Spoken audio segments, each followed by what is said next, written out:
दोस्तों, ईरान के दुश्मनों को अब दर्द की नई लहर के लिए तैयार रहना चाहिए। यह बड़ी चेतावनी आज ईरान ने ही दे दी है। आपको बता दूं कि आज इस जंग का 7वां दिन है और कल आयतुल्लाह अली खामनेई की मौत को भी पूरा 1 हफ्ता हो जाएगा। अमेरिका ने सोच रखा था कि खामनेई को मारते ही उसका ईरान पर कब्जे का सपना पूरा हो जाएगा, लेकिन अब भी हालत ऐसी है कि ट्रंप धमकी ही दे रहे हैं, कुछ कर नहीं पा रहे हैं, बल्कि दुनिया को दिखाने के लिए वो नई नौटंकियां कर रहे हैं।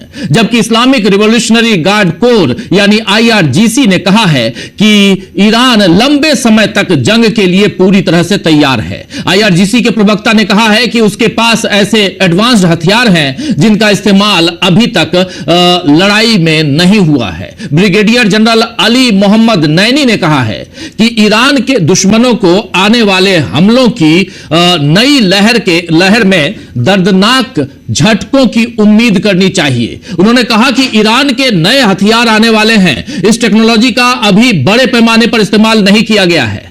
तो अब तक अमेरिका और इजराइल ने ईरान का जो पलटवार देखा है वो ट्रेलर ही समझा जाना चाहिए, क्योंकि असली पिक्चर अभी ईरान ने दिखाई नहीं है। वैसे अमेरिका और इजराइल अब भी ईरान पर मिसाइलों और बम दाग रहे हैं, दोनों से हमला कर रहे हैं।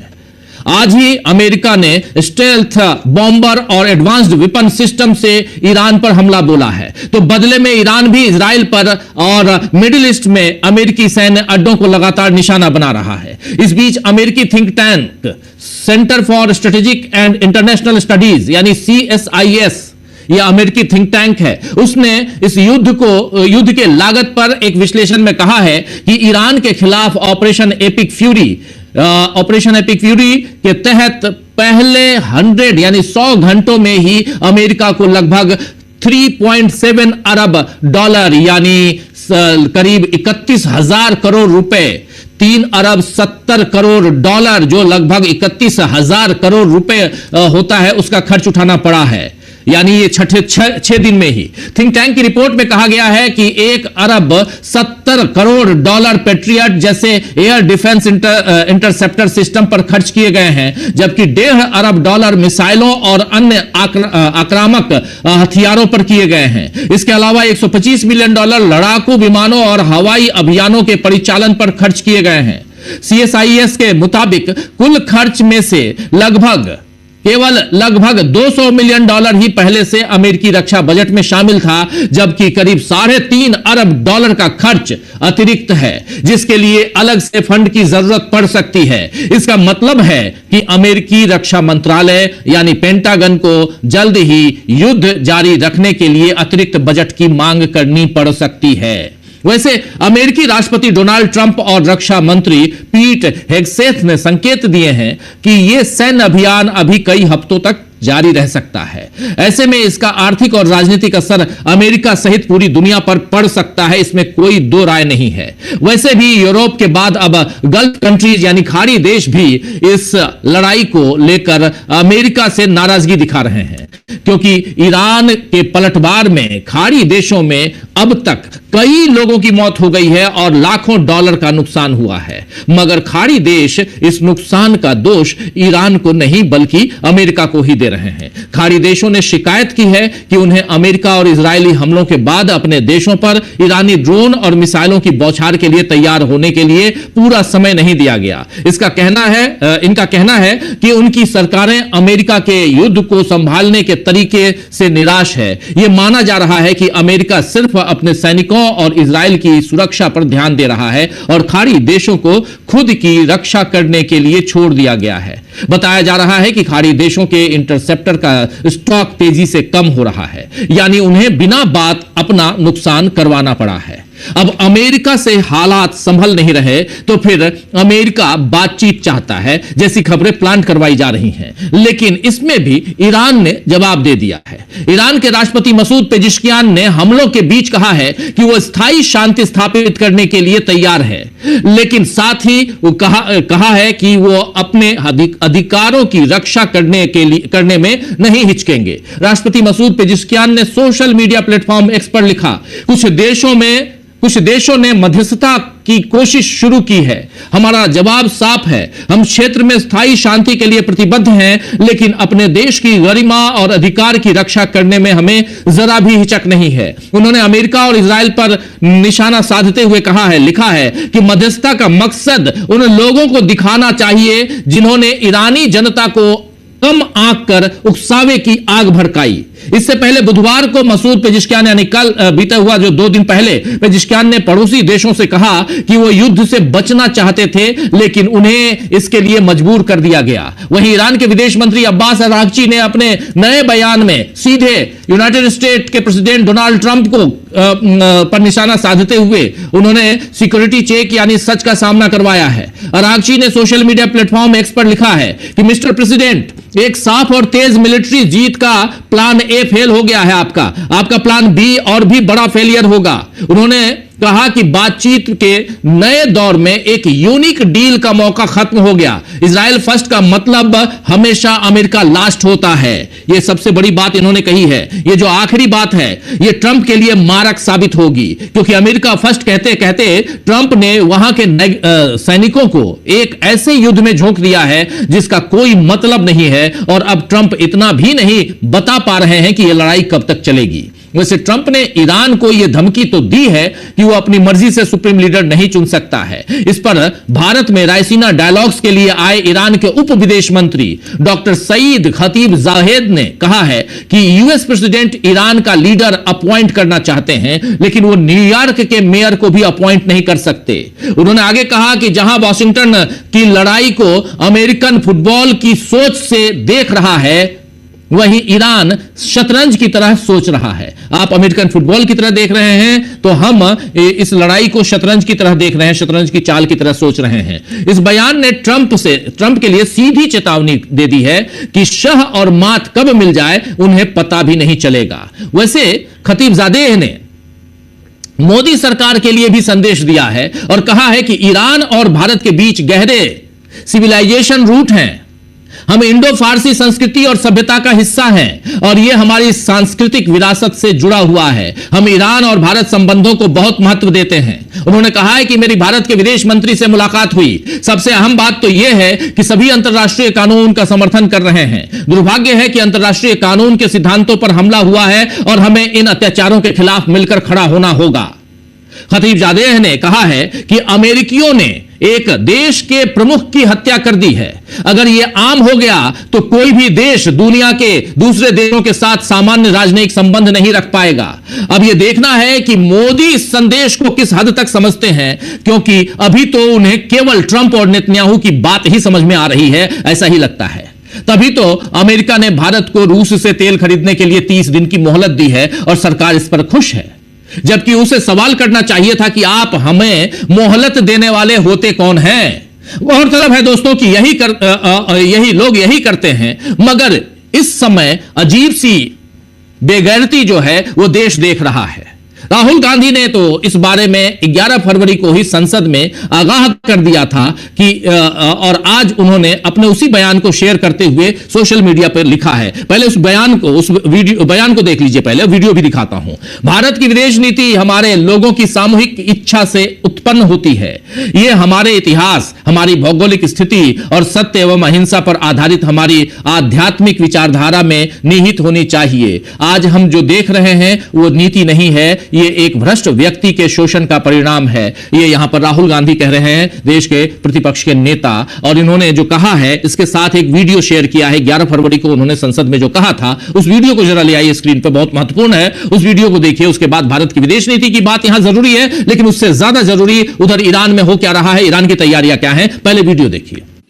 Now the United States will decide who we buy oil from. Yes. The United States will come to us and say, you cannot buy oil from so and so and so and so and so and so. Russia, Iran, whoever they want.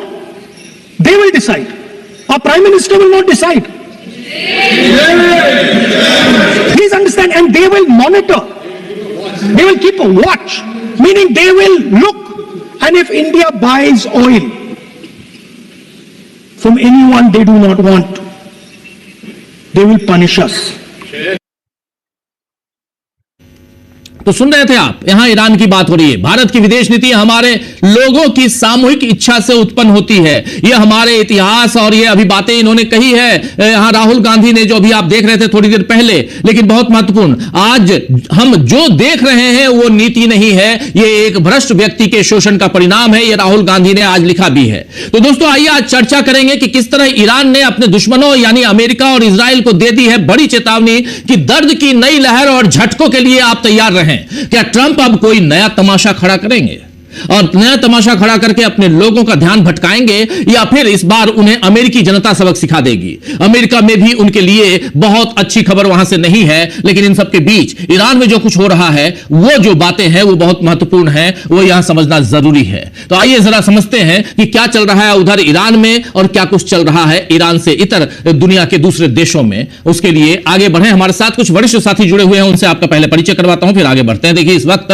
हमारे साथ 4 वरिष्ठ साथी जुड़े हुए हैं। नजर अब्बास रिजवी साहब जुड़े हुए हैं सीधे ईरान से, आपका स्वागत करता हूं। रिजवी साहब बहुत बहुत शुक्रिया जुड़ने के लिए। हमारे साथ सुनील शुक्ला जी जुड़े हुए हैं, प्रशांत टंडन जी जुड़े हुए हैं और अमलेंदु उपाध्याय जी जुड़े हुए हैं। आप सबका भी स्वागत इस्तकबाल है। स्वागत इस्तकबाल आप तमाम दोस्तों साथी शुभचिंतक आप सबका जो अब तक जुड़ चुके हैं, उनका भी, जो जुड़ने वाले हैं उनका भी। रिजवी साहब सीधे आपके पास आना चाहता हूं, जरा वीडियो जो आप देख रहे हैं, आज यहाँ पे जुमे की नमाज थी, आज यहाँ फ्राइडे प्रेयर्स थी और तकरीबन सारे शहरों में, बड़े शहरों में, तेहरान हो, शिराज हो, मशहद हो, इस्फहान हो, सारे शहरों में नमाज जुमा में ऐसी भीड़ थी। नॉर्मली यहाँ नमाज जुमा में भीड़ रहती है मसलन, क्योंकि ये एक मजहबी शहर है, सारे सब लोग बहुत ज्यादा इसके पाबंद हैं। लेकिन आज जो भीड़ थी इसकी एक खास वजह ये थी कि ये रहबर मौज़म आयतुल्लाह सैयद अली खामनेई की शहादत के बाद पहला जुमे का मौका था, पहली नमाज जुमा थी। तो नॉर्मली जो नमाज भीड़ होती थी उससे मैं कह सकता हूँ आराम से कम से कम उससे 5-6 गुना ज्यादा भीड़ वहां पे थी। सारी मस्जिदें फुल हो गई थी, बैठने को जगह नहीं थी, लोग बाहर तक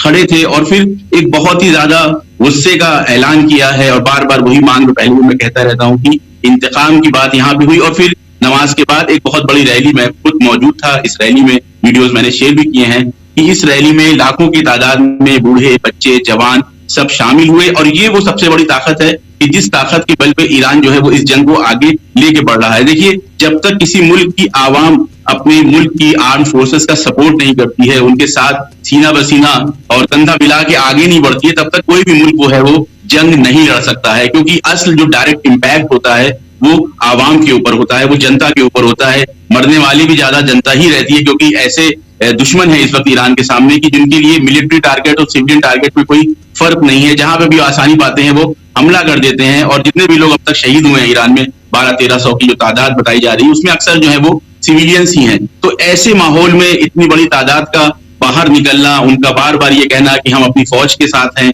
हम अपने निजाम के साथ हैं, और ये एक तरह से कहना, ये मुतालबा करना, ये मांग करना कि हमें अपने रहबर की इंतकाम चाहिए, हमें तब तक चुप नहीं बैठना है, हमें तब तक ये जंग नहीं रोकनी है जब तक पूरी तरीके से अमेरिका और इजराइल को जलील करके इस पूरे रीजन से बाहर न निकाल दे। तो ये सबसे बड़ी ताकत तो ये है। देखिए, ये ह्यूमन रिसोर्स की जो ताकत है वो सबसे बड़ी ताकत है, हौसले की ताकत। उसके बाद जो बात करें तो जो मिसाइल पावर है ईरान का, पहले भी ये बात कही थी कि ईरान ने ये कहा है कि हमने अभी तक अपने 90s और अर्ली 2000 की जो मिसाइल्स थी उनका ही इस्तेमाल किया है इन अटैक्स में। यानी फर्स्ट जनरेशन और सेकंड जनरेशन की मिसाइल्स को ही यूज किया है। थर्ड जनरेशन, फोर्थ जनरेशन, उसके आगे की जो बिल्कुल लेटेस्ट मिसाइल हैं, जो लेटेस्ट टेक्नोलॉजीज हैं, उनको तो अभी उन्होंने दिखाया भी नहीं है। उसकी एक मिसाल ये है कि एक वीडियो आपने देखा होगा कि जो शहीद हाजीजादे हैं यहाँ के, जो कमांडर थे मिसाइल प्रोग्राम के, उनका ये कहना है कि एक ऐसी मिसाइल हम जल्द ही यूज करेंगे, और जिसको इन्होंने कल इस्तेमाल भी किया है। खुर्रम शहर नाम की मिसाइल है, खुर्रम शहर 4 की, जो एक मिसाइल तो यहाँ से उड़ती है, लेकिन जब वो अपने टारगेट के पास पहुंचती है तो 80 मुख्तलिफ टारगेट्स पे वो अटैक कर सकती है। और फिर किसी भी राडार के अंदर, किसी भी आयरन डोम के अंदर, किसी भी पेट्रोइड सिस्टम के अंदर ये क्षमता नहीं है कि वो 80 जो मिसाइल्स एक साथ सडनली बर्स्ट हो रही हैं उनको रोक सके। और उससे ज्यादा महत्वपूर्ण ये है कि ईरान ने शुरुआत में ड्रोन्स के जरिए से, छोटी मिसाइल्स के जरिए से, या जो इनकी पुरानी मिसाइल्स हैं उसके जरिए से, जो इनके एम्यूनेशंस हैं, जिन मिसाइल्स के जरिए से जो एयर डोम बनता है, पेट्रोइड मिसाइल की जो मिसाइल्स होती है, जो निकलती है, जो एयर डिफेंस सिस्टम की, उसका डिप्लेशन धीरे धीरे बहुत तेजी से हो रहा है, क्योंकि प्रोडक्शन कम है अमेरिका के पास और यूज ज्यादा कर रहे हैं। एयर बेसेस में भी यूज हो रहा है, वो कतर में, बहरीन में, यूएई में, सऊदी अरब में, और खास तौर से इजराइल में भी हो रहा है। तो ये स्ट्रेटेजी समझ में आती है ईरान की कि वो चाहते हैं कि पहले जितना भी इनका गोला बारूद है डिफेंस वाला, वो डिफेंस का सिस्टम खत्म हो जाए, ताकि ईरान जो है अपनी घातक मिसाइलों को ज्यादा अच्छी तरीके से इस्तेमाल कर सके और कोई भी एयर डिफेंस सिस्टम उन मिसाइलों को आकर भेद ना सके और वो पूरी अपनी क्षमता के साथ दुश्मन के ऊपर हमला कर सके। जी बिल्कुल, क्षमता के साथ दुश्मन के ऊपर हमला करे, ये ईरान से ये खबर। लेकिन ईरान यहाँ जिन क्षमताओं की बात कर रहा है, अभी बता भी रहे हैं, ये बताइए कि ईरान इस युद्ध को कहाँ देख रहा है? क्या ईरान उस चीज के लिए तैयार है जब, क्योंकि अमेरिका का इतिहास बहुत अच्छा नहीं रहा है रिजवी साहब, उस लिहाज से मैं समझना चाहता हूं कि ईरान इस युद्ध को कहां तक देख रहा है, कहां तक जाते हुए देख रहा है, कितनी तैयारियां हैं? जी, तैयारियां ईरान की पूरी हैं। पहली भी बात यहाँ पे जिक्र हुई कि ईरान इस जंग की तैयारी 40 साल से कर रहा था, और आप जिस तरफ इशारा कर रहे हैं वो पूरी दुनिया जानती है। कुछ लोग आपकी तरह इसको खुल के कहते हैं, जो हकीकत को मानते हैं, समझते हैं और बोलने की हिम्मत रखते हैं, और कुछ लोग इसको दबाए रहते हैं दिल के अंदर। लेकिन पूरी दुनिया जानती है कि अमेरिका के लिए कोई भी इंसानी सरहद नहीं है। किसी भी गंदी से गंदी हरकत तक वो जा सकते हैं, और उसको मैं यहाँ जिक्र भी नहीं करना चाहता हूँ कि कुछ भी वो हरकत कर सकते हैं, सिविलियन टारगेट्स पे अटैक कर सकते हैं, बच्चों को निशाना बना सकते हैं, क्योंकि पूरे इतिहास में सिर्फ एक ही ऐसा मुल्क है, एक ऐसा देश है एकमात्र कि जिसने आज तक एटम बम का इस्तेमाल किया है। तो वो मैं आपका इशारा समझ रहा हूं, लेकिन ईरान और ईरान की जो फोर्सेस हैं और ईरान की जो आवाम है, ईरान की जनता है, उसने ठान लिया है कि अब इस युद्ध में, इस जंग में हमें पीछे नहीं हटना है। देखिए, उनका एक आइडियोलॉजिकली अगर आप समझें कि जब हमारे रहबर मौज़म जब शहीद हो गए तो हमारी जान इतनी कीमती नहीं है जितनी कीमती रहबर मौज़म आयतुल्लाह खामनेई की जान थी। तो यहाँ पे सर पे कफन बांधने वाली बात है कि आप ये शेर सुनते रहते हैं कि सरफरोशी की तमन्ना अब हमारे दिल में है, देखना है जोर कितना बाजुए कातिल में है। तो ये मैं सिर्फ एक शेर और एक मसलन नारे की हद तक नहीं बता रहा हूं, क्योंकि मैं फील कर रहा हूं। कल रात तकरीबन 12 बजे मैं निकला अपने घर से बाहर की तरफ, तो आप यकीन माने कई हजार कार्स का जो है काफिला निकला हुआ था। सब अपने हाथों में यहाँ पे झंडे लिए हुए थे ईरान के, और सब यही नारा लगा रहे थे कि ये जंग नहीं रुकनी चाहिए, ये जंग आगे चलती रहनी चाहिए। तो किसी भी तरह की कोई घबराहट, किसी भी तरह की कोई डर का माहौल यहाँ नहीं है। लोग आमादा हैं, लोगों को ये अंदाजा है कि दुश्मन इतना बदतरीन दुश्मन है, इतना क्रूर दुश्मन है, इतना खबीस दुश्मन है कि किसी भी गैर इंसानी हरकत करने से वो बाज नहीं आ सकता है। लेकिन उसके बाद भी पब्लिक आमादा है। आप स्क्रीन पे देख सकते हैं, छोटे बच्चे, जवान, बूढ़े सब जो हैं इस रैली में शामिल हो रहे हैं। जबकि आपने सुना होगा कि कल रात से कुम के अंदर भी जो है हमले जो है इजराइल ने करना शुरू कर दिए हैं, लेकिन उन हमलों के दरमियान ये लोग आके बता रहे हैं कि हमारी कोई फिलहाल रेड लाइन नहीं है। इस जंग को रोकने के लिए हम बिल्कुल भी फिलहाल कोई ऐसी बात नहीं कर रहे हैं कि सीज फायर होना चाहिए या जंग रुकनी चाहिए, बल्कि वो ये जंग को आगे ले जाना चाहते हैं। और स्टेप बाय स्टेप ईरान की आर्म फोर्सेज, ईरान की जो फोर्सेज हैं, जो फोर्सेज हैं, वो स्टेप बाय स्टेप इस जंग को आगे बढ़ा रहे हैं। इसीलिए उन्होंने शुरू में बयान किया कि शुरू में उन्होंने एयर बेसेस पे अटैक किया। उनका टारगेट ये था कि आंखें फोड़ दी जाए। एयर डिफेंस जो है, पूरा राडार सिस्टम है इन एयर बेसेस का कि जो मिसाइल्स को रोकता है ईरान की इजराइल की तरफ जाने से, उनको कमजोर किया जाए, उनकी जो विजिबिलिटी है उनको कम कर दी जाए। पहले विजिबिलिटी 4-5 हजार किलोमीटर तक थी, अब वो घट के कुछ 100 किलोमीटर तक ही रह गई। आपने जो वीडियोस भी देखे होंगे कि बहरीन में और कतर में और इमारात में यानी यूएई के अंदर आसानी से ईरान का शाही ड्रोन उड़ रहा है, जैसे हमारे यहाँ पतंगे उड़ती हैं, और कोई भी एयर डिफेंस उसको रोक नहीं पा रहा है, क्योंकि एयर डिफेंस इतना कमजोर हो चुका है कि वो समझ में नहीं आ रहा है कि वो किस चीज को रोकें और किस चीज को आसमान में उड़ने दें। तो इस वजह से ईरान में पूरी तैयारी है, ईरान के लोग आमादा हैं, ईरान की फोर्सेज आमादा हैं, और पूरी तरीके से ईरान में आमादगी है कि ये जंग जितनी भी लंबी चल सके वो इसमें डट कर मुकाबला करेंगे। यहाँ पे IRGC का एक बयान आया है, अभी अभी देख रहा हूं, उसमें कहा गया है कि यूएई और जॉर्डन में तैनात अमेरिकी थार्ड रडार और कतर में तैनात अमेरिकी ओवर द होराइजन रडार यानी FPS 132 डेजर्ट आई को इस्लामिक रिवॉल्यूशनरी गार्ड कोर की मिसाइल और ड्रोन इकाइयों द्वारा नष्ट कर दिया गया है। और जो अभी आप कह रहे हैं, इसी का प्रूफ यहाँ पे आपकी बातों के प्रूफ यहाँ पे मिल रहे हैं, और वो भी IRGC की जो बयान है उसके हिसाब से। तो वो जॉर्डन है, कतर है और यूएई, इन तीनों जगहों पे, और उसमें भी यूएई और जॉर्डन में जो थर्ड इनका रडार है, जो आंख फोड़ने वाली आप बात बता रहे हैं वो, और इधर कतर में इनका ओवर द होराइजन रडार है। इन दोनों को, तीनों देशों में इसको खत्म कर दिया है। शायद इसलिए आप जो कह रहे हैं कि पतंगों की तरह ईरान अपने ड्रोन को यूएई। लेकिन ये बताइए कि क्या इधर हिंदुस्तान में ऐसी खबरें भी आ रही हैं कि गल्फ कंट्रीज नाराज है क्या ये सच है कि सऊदी अरब नाराज है, खासकर सऊदी अरब ईरान से नाराज है? जी देखिए, नाराज होने का हक नहीं है उनको, नाराज हो रहे हैं, अच्छी बात है नाराज रहे कि उनके वहां अटैक हो रहे हैं। लेकिन ये बात बार बार अब्बास अराकी साहब ने, जो फॉरेन मिनिस्टर, उन्होंने कहा है कि भाई हम आपको ना आपके सिविलियन टारगेट पे, ना आपके किसी भी हम फाइनेंशियल किसी भी नॉन मिलिट्री उस पर अटैक कर ही नहीं रहे। हमारा कोई भी हमला जो है वो सऊदी अरब, हमारा बहरीन, कतर के मुल्क के अंदर नहीं है, बल्कि यूएस बेसिस के ऊपर है। अगर इतना ही हिम्मत है और इतना ही जिगर है सऊदी अरब के अंदर, तो वो कस के डांट के अमेरिका से कहे कि अपने सारे एयर बेसेस को यहाँ बंद करो और बोरिया बिस्तरा बांध के यहाँ से निकलो। लेकिन ये नाराजगी करने की उनकी हिम्मत नहीं है, क्योंकि उनको बनाने वाले, उनको हुक्मरान बनाकर बैठाने वाले अमेरिकन ही है। और ये पहले भी ट्रम्प ने बहुत साल पहले कहा था, बहुत साल पहले नहीं, मतलब 4-5 साल पहले, आपको याद होगा कि ये जो मोहम्मद बिन सलमान है, ये जो सऊदी अरब के शासक हैं, ये हमारे लिए दूध देने वाली गाय जैसे हैं। तो अगर गुस्सा आना भी चाहिए था तो इस बयान के ऊपर आना चाहिए था कि सऊदी अरब के शासक को, जो कि का माना जाता है कि इस एरिया के सबसे ज्यादा पैसे वाली हुकूमत है, सबसे ज्यादा ताकत वाली हुकूमत है, और जो दावा भी करते हैं कि पूरी दुनिया में मुसलमानों के वो लीडर बनना भी चाहते हैं, कि हकीकतन ऐसा नहीं है। उनको खुलेआम ट्रम्प उनके घर में बैठ के कह के जाता है कि ये हमारी दूध देने वाली गाय है, जितना चाहे हम इनसे दूध निकाल सकते हैं।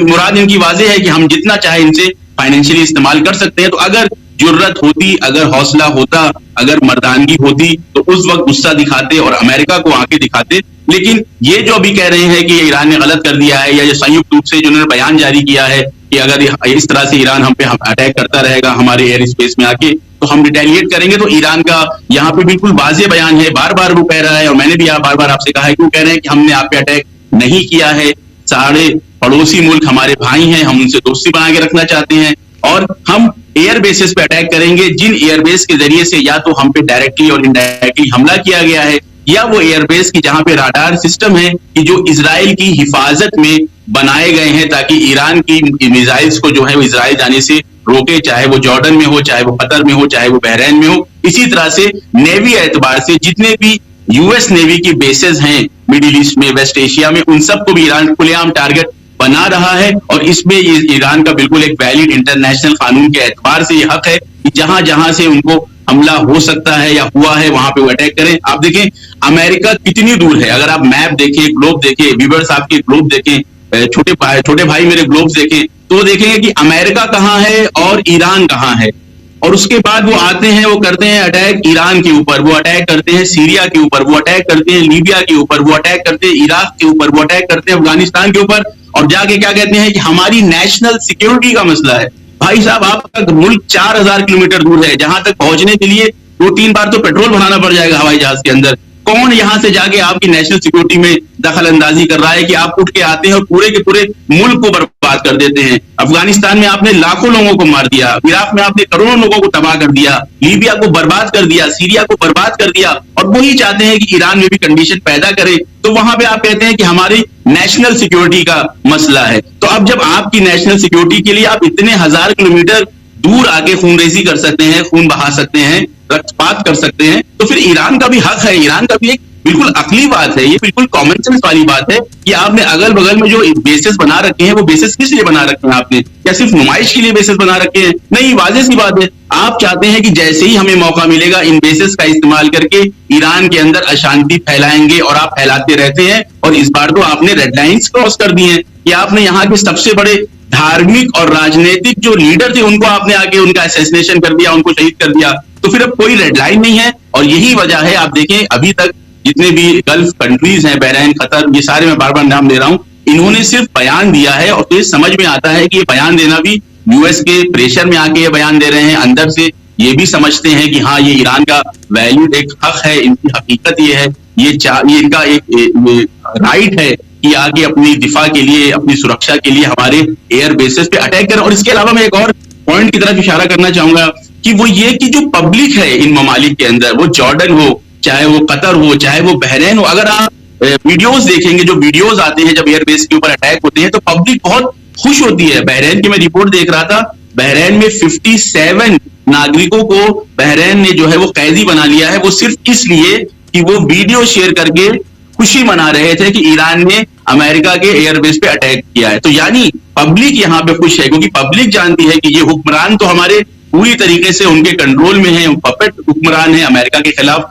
कभी आवाज नहीं उठाएंगे। जब लाखों लोगों को बर्बाद किया गया, लाखों लोगों के घर उजाड़े गए, 1 लाख से ज्यादा लोगों को गज्जा में मारा गया, 40,000 बच्चों को मारा गया, तो ये सारे ममालिक के जो नागरिक है, जो जनता है, चाहे वो जॉर्डन हो, चाहे वो मिस्र हो, चाहे वो बहरीन हो, चाहे वो कतर हो, चाहे वो सऊदी अरब और इमारात की पब्लिक हो, कुवैत के लोगों, वो सब के अंदर दर्द है, वो गुस्सा है, लेकिन अपनी अपनी हुकूमतों से दबे हुए हैं, अपनी अपनी हुकूमतों से डरे हुए हैं कि जब हम आवाज उठाएंगे तो हमको जेल में डाल दिया जाएगा, हमें मार दिया जाएगा, तो वो बेचारे दबे हुए हैं। अब जब एक मिसाइल उड़ती हुई यहां से निकलती है, जॉर्डन जाती है, कतर जाती है, तो पब्लिक खुश होती है कि हाँ, कोई तो है दुनिया में कि जो इन जालिमों के खिलाफ आके आवाज उठा रहा है और हमले कर रहा है, और वो भी ऐसे हमले कि जो पूरी तरीके से इनको बैकफुट पे ढकेल रहे हैं और जो इनको परेशान कर रहे हैं। तो ये बात जो बात हो रही थी कि गुस्सा दिखा रहे हैं सऊदी अरब और दूसरे हुक्मरान वेस्ट एशिया के, तो हो सकता है कि गुस्सा दिखाएं, लेकिन इस गुस्से के आगे अगर वो कोई भी हरकत करते हैं तो ये बिल्कुल भी सही बात नहीं है, वैलिड रीजन नहीं है। अगर आपको गुस्सा दिखाना है और वाकई आपके अंदर दम है, तो आप अमेरिका से कहें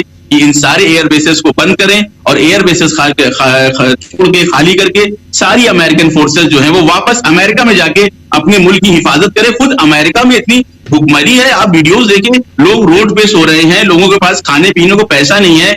हर दूसरे तीसरे दिन खबर आती है कि किसी इंसान ने बंदूक उठाई, अंदर स्कूल में गया, 10, 12, 15, 20 बच्चों को मार दिया, फिर खुद को भी मार लिया। अपने घर के मसाइल आप हल करें।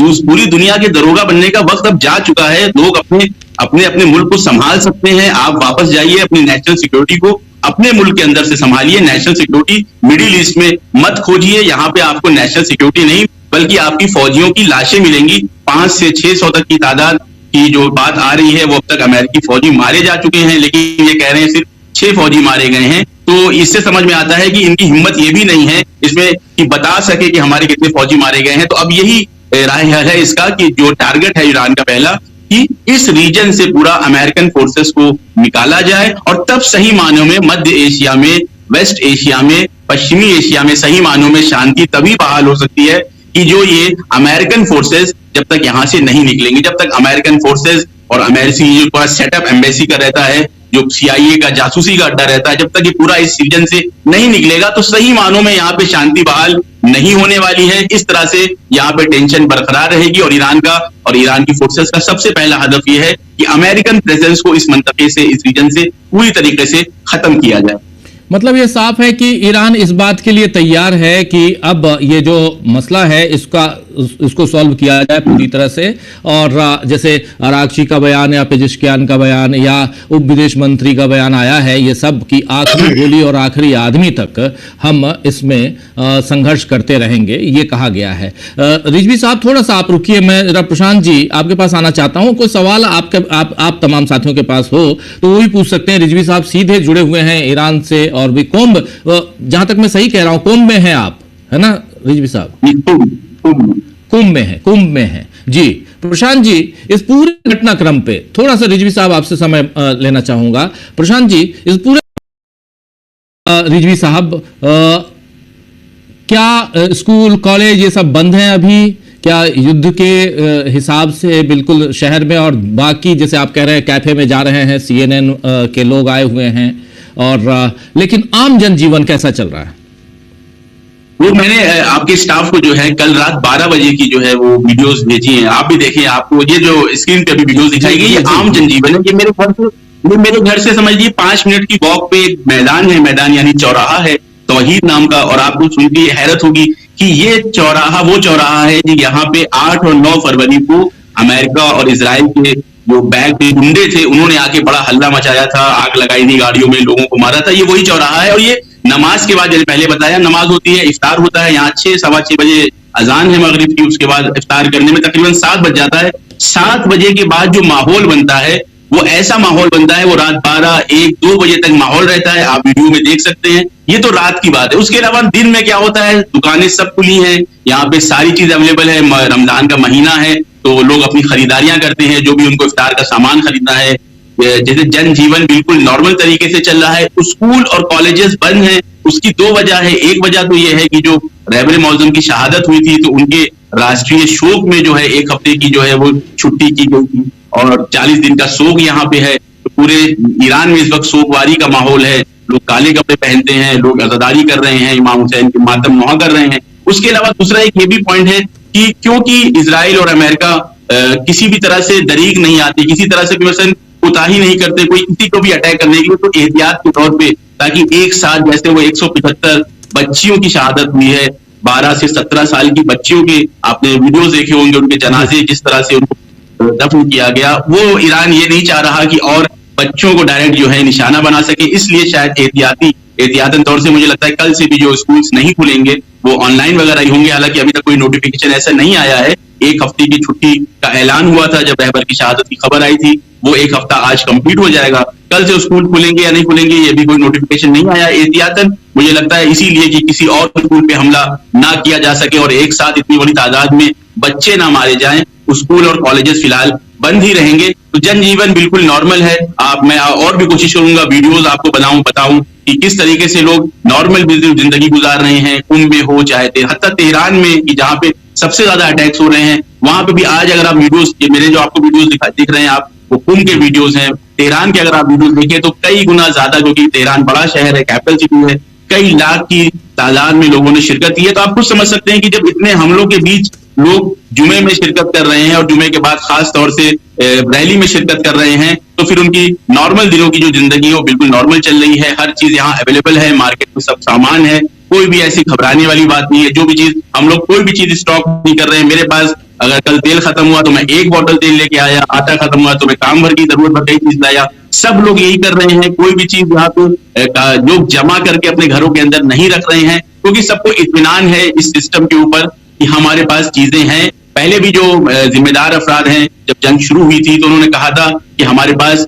स्टॉक्स पूरे हैं, पब्लिक घबराए नहीं, पब्लिक को कोई भी घबराने की जरूरत नहीं है। आप घर के अंदर जमाबारी ना करें, कि ऐसा ना करें कि 10-10 बोतल तेल खरीद लें और अपने अंदर घरों में रख लें ताकि बाजार से वो गायब हो जाए। तो इस तरह की कोई भी घबराहट और कोई भी टेंशन का माहौल इस हिसाब से नहीं है। बस एक माहौल है कि ये जंग जो है वो अपने नतीजे तक चले और अब ये सीज फायर ना हो। कि आप पिछली बार जब 12 दिन की जंग चल रही थी और ईरान को जब अपर हैंड मिलने लगा तो ये बात दुनिया में जाने भी लगी कि अमेरिका और इजराइल जो है वो पीछे हट रहे हैं, सीज फायर की बात शुरू हुई तो पब्लिक के अंदर एक गुस्सा भी था, पब्लिक के अंदर एक नाराजगी भी थी कि हमने उस वक्त 8 बड़े कमांडर्स को खोया था। ईरानी कह रहे थे, ईरानी आवाम का कहना था कि हमारे 8 बड़े कमांडर्स मारे गए हैं, अब हमें जंग रोकनी नहीं चाहिए। लेकिन फिर भी जो जिम्मेदार अफराद ने उन्होंने सीज फायर किया। अब यहाँ पे जनता का ये कहना है कि भाई अब तो इन्होंने पिछली बार हमें धोखा दिया, सीज फायर हुई और फिर उन्होंने आगे निगोशिएशंस के दरमियान, ये देखिए अजीब है, कितनी ज्यादा इस पे बात की जाए उतना कम है। इसको सर इंसानियत याद रखेगी तारीख में कि कितने ज्यादा खराब लोग हो सकते हैं दुनिया में कि आप आए हैं, निगोशिएशन कर रहे हैं, निगोशिएशन की मेजें सजा रहे हैं, 8-8 दिन बातें हो रही हैं और जब ये होता है ओमान के एक जिम्मेदार वो आगे मिनिस्टर कहते हैं कि अब नतीजा निकलने वाला है, उसके अगले दिन आप हमला करते हैं और हमले की शुरुआत एक प्राइमरी स्कूल से करते हैं। दुनिया को पैगाम देना चाहते हैं कि हम वही एप्स्टीन क्लास वाले लोग हैं कि जो बच्चियों की जिंदगी से खिलवाड़ करना हमारा शौक है, इसलिए हम शुरुआत जो है बच्चियों को मार के करेंगे। तो ये एक ऐसी जंग है, ईरानी जनता पूरी तरीके से ये चाह रही है कि अब इनको मौका ना दे कि अब हम दोबारा सीज फायर करें तो फिर आके ये हमारे ऊपर हमला करें, फिर हमारा बड़ा नुकसान करें। इन्होंने रेड लाइन को क्रॉस किया है, हमारे रहबर मौजम को शहीद किया है, तो अब हम इनको सही से सबक सिखाएंगे और सबक सिखाने का पहला लेवल ये है कि इस पूरे रीजन से अमेरिकन फोर्सेस जानी चाहिए ताकि वाकई मानों में इस पश्चिमी एशिया में जो है वो शांति बहाल हो सके। और जब यहाँ शांति बहाल होगी तो इसका असर सिर्फ ईरान और आसपास के मुल्कों पे नहीं पड़ेगा बल्कि पूरी दुनिया में पड़ेगा, खास तौर से हमारे हिंदुस्तान में भी इसका असर जरूर देखने को मिलेगा। जी जरा ये बताइए इंटरनेट की क्या व्यवस्था है? इंटरनेट बीच में जो खबर आ रही थी कि पूरे ईरान में उसको डिस्कनेक्ट किया गया है, क्या वो सुविधा फिर बहाल हो गई है? जी नहीं, इंटरनेट यहाँ पे 2 तरह से, एक होता है इंटरनल इंटरनेट, यानी ईरान की जितनी भी वेबसाइट है, ईरान ने जो है खुद अपने अच्छी चीज ये है कि इनके पास खुद का यूट्यूब जैसी एप्लीकेशन है, खुद के पास खुद का सोशल मीडिया है, खुद का व्हाट्सएप जैसी एप्लीकेशन है। तो इंटरनली कनेक्टिविटी हर तरह से है, बैंकिंग एप्लीकेशन चल रही, हत्ता ओला उबर जैसी जो एप्लीकेशन बहुत मारूफ है ईरान में, आप कभी आए तो देखें, स्नैप नाम की एक एप्लीकेशन है, उसको भी लोग भरपूर यूज कर रहे हैं। तो इंटरनल इंटरनेट पूरा एक्सेस है। आप सब कुछ वैसे सर्च इंजन चल रहे हैं, ईरानियों ने ईरान के जो खुद के सर्च इंजन हैं, लोग पढ़ाई लिखाई करना चाहें वो सब कुछ अवेलेबल है, लेकिन इंटरनेशनल इंटरनेट का एक्सेस जो है वो बंद किया हुआ है। और उसकी वजह यही है कि जो अभी पिछले महीने यहाँ पे रॉयट्स हुए और उसके पहले जो 12 दिन की जो जंग हुई थी, यहाँ पे जो इनके जासूस होते हैं, जो इनके एजेंट्स हैं या जो ऐसे लोग हैं कि जो गद्दार टाइप के लोग हैं, वो राब्ता ना कर सके बाहर के लोगों से और उनको ये इशारा ना कर सके कि कहाँ कहाँ पे अटैक किया जा सकता है, और उनका जो नेटवर्क है उस नेटवर्क को कमजोर करने के लिए, तोड़ने के लिए ये इंटरनेट बंद किया गया है। और खास पब्लिक के अंदर कोई भी ऐसी कोई भी बात नहीं है कि इंटरनेट बंद है तो उनमें ये इश्काल हो या उनको कोई एतराज हो कि इंटरनेट क्यों बंद किया गया, क्योंकि इंटरनली उनके सारे काम चल रहे हैं। सोशल मीडिया ईरान का चल रहा है, यूट्यूब चल रहा है, बैंकिंग एप्लीकेशन चल रहे हैं और सब कुछ यहाँ पे नॉर्मल है इस उन्वान से। लेकिन क्योंकि बाहर के इंटरनेट के जरिए से ज्यादा फायदा अमेरिका को, देखिए व्हाट्सएप अमेरिका का है, टेलीग्राम बाहर का है, यूट्यूब, जितने भी एप्लीकेशन है ये सारी एप्लीकेशन जासूसी करती हैं, ये सब घर की छुपी बात नहीं है। अब अगर ये सारी एप्लीकेशन यहाँ नॉर्मल खुली रहेंगी तो नुकसान फिर ईरान की जनता को है, ईरान की आवाम को है, ईरान के निजाम को है। इसलिए पब्लिक भी भरपूर इस चीज का साथ दे रही है, यहाँ तक कह रही है कि जब तक जंग चल रही है हमें इंटरनेट बंद रखना चाहिए। अगर कोई इंटरनेट खोलने की बात करता है तो उसकी बहुत ही शदीद मुखालफत भी यहाँ पे जनता कर रही है कि बिल्कुल हमें इंटरनेट नहीं चाहिए, क्योंकि कहने को तो ये सब सिर्फ एक व्हाट्सएप जो है वो एक एप्लीकेशन है, सोशल मीडिया एप्लीकेशन है, व्हाट्सएप हो, फेसबुक हो, इंस्टाग्राम, लेकिन ये बात आज ऐसी दुनिया में हम जी रहे हैं कि बहुत आसानी से, अगर हमें 10 साल पहले ये बात मैं कहता तो शायद लोग कबूल ना करते कि ये सब अमेरिका के जासूसी निजाम का हिस्सा है कि जो लोगों की जिंदगियों में झांकते हैं, लोगों की जिंदगियों में दखालत करते हैं और जासूसी करके उनको अपने हदफ तक यूज करते हैं कि किस तरह से लोगों की जिंदगियों को डिस्टर्ब किया जाए। ये बात बिल्कुल आज दुनिया में मानी जा रही है। इसलिए ईरान ने ये डिसाइड किया है कि इन एप्लीकेशन से फिलहाल जो है हमको छुटकारा चाहिए जब तक ये जंग चल रही है। जंग के बाद हो सकता है कि दोबारा ये इंटरनेट नॉर्मल तरीके से हो। जी, बहुत बहुत शुक्रिया रिजवी साहब।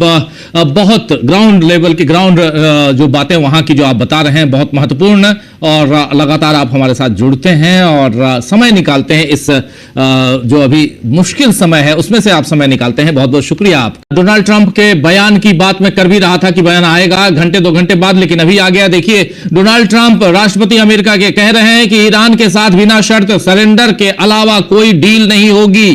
उसके बाद और एक महान और स्वीकार्य लीडर से के चुनाव यानी वहां का जो सुप्रीम लीडर के चुनाव के बाद हम और हमारे कई शानदार और बहुत बहादुर साथी और पार्टनर ईरान को बर्बादी के कगार से वापस लाने के लिए बिना थके काम करेंगे। ये कह रहे हैं, यहां पर 7 वचन निभाने वाला वचन यहां दे रहे हैं। इसे आर्थिक रूप से पहले से कहीं ज्यादा बड़ा, बेहतर और मजबूत बनाएंगे। ईरान का भविष्य शानदार होगा। ईरान को फिर से महान बनाओ। मीगा, मेक ईरान ग्रेट अगेन, नया नारा दे दिया इन्होंने। इस मामले पर ध्यान देने के लिए आपका धन्यवाद। यहां पर कह रहे हैं, इन्होंने लिख दिया, सुबह सुबह सो के जगे और डोनाल्ड ट्रंप साहब ने मीगा दे दिया। मेक इंडिया ग्रेट अगेन भी कहा था, अब मेक ईरान ग्रेट अगेन कह रहे हैं, और उसके लिए सुप्रीम लीडर का चुनाव अपने हिसाब से करें। अमलेंदु जी, जल्दी से आपके पास आता हूं, फिर समय कम है और फटाफट आप सबके पास आता हूं। जल्दी जल्दी एक राउंड और खासकर डोनाल्ड ट्रंप साहब के इस बयान को लेकर क्या कहेंगे आप तमाम साथी? अमलेंदु जी। ट्रंप साहब जो हैं वो सुबह कुछ कहते हैं, शाम को कुछ कहते हैं। सुबह कह रहे थे कि हथियार डाल दो, बिना हथियार डाले कुछ नहीं होगा, हम तुमको माफ कर देंगे, सेना से कह रहे थे। अब पिछले दरवाजे से बात भी कर रहे हैं लोगों से और फिर ये धमकी भी देना चाहते हैं। कुल मिला के राजीव जी, ये कि कल हम लोगों ने चर्चा भी की थी कि जो पेंटागन है उसने कहा है कि भाई अब ना तो पैसा बचा है लड़ने के लिए, ना हथियार बचे हैं, तो पैसा भी चाहिए और हथियार भी चाहिए। और जिस तरीके से ईरान ने बहुत स्ट्रेटेजिकली अपने छोटे हथियारों से पहले निकालकर और इनके बड़े हथियारों की पोल खोल दी, छोटे हथियारों से मार के इन्होंने बड़े हथियार झोंक दिए उसके ऊपर। अब वो हथियार खत्म हो रहे हैं और ईरान के नए हथियार अब निकलना शुरू होंगे, तो इनके पास अब लड़ने का मादा बचा नहीं है। लेकिन ईरान ये समझ रहा है कि पिछली बार भी यही हुआ था कि 12 दिन की जंग हुई थी, तो 12 दिन की जंग के बाद जब इजराइल के पास माल मसाला खत्म हो गया तो ट्रंप के पास भागे नेतन्याहू कि भाई अब रुकवाओ जंग को, और उसके बाद फिर तैयारी करना शुरू कर दी। तो बातों में उलझाए रखा और उधर सीज फायर की घोषणा कर दी और फिर तैयारी कर दी। तो ईरान भी समझ रहा है कि अगर ये अब भी बात करते हैं तो अब ये फिर और ज्यादा तैयारी करेंगे, तो इसलिए इनको इस स्थिति में ला दो कि ये लंबे समय तक तैयारी कर ही नहीं पाए। ईरान का राजीव जी नागरिक नुकसान जो है वो ज्यादा हो रहा है, सैन्य नुकसान कम हो रहा है। लेकिन इजराइल का और अमेरिका का सैन्य नुकसान बहुत ज्यादा जबरदस्त हो रहा है।